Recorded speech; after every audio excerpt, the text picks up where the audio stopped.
уважение к человеку труда, к людям старших поколений. Это семья и забота о детях, об их здоровье, нравственном, духовном воспитании. Поправки в основной закон в случае вашей поддержки закрепляют эти ценности и принципы как высшие, безусловные конституционные гарантии. Стабильность, безопасность, благополучие и достойную жизнь людей мы можем обеспечить только через развитие, только вместе и только сами. Именно на нашей ответственности, на наших искренних чувствах патриотизма, заботы о Родине держится суверенитет России. Так же, как и на уважении к своей истории, культуре, к родному языку, традициям, к нашей памяти о достижениях и свершениях наших предков.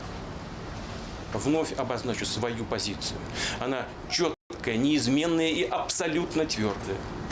Обновленный текст Конституции, все предложенные поправки вступят в силу только при вашем одобрении, при вашей поддержке. Вы знаете, что голосование уже идет несколько дней. Защитить здоровье людей.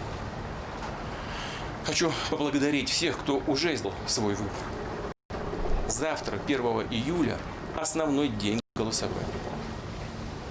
Прошу вас, дорогие друзья, сказать свое слово. Голос каждого из вас самый важный, самый главный. Спасибо.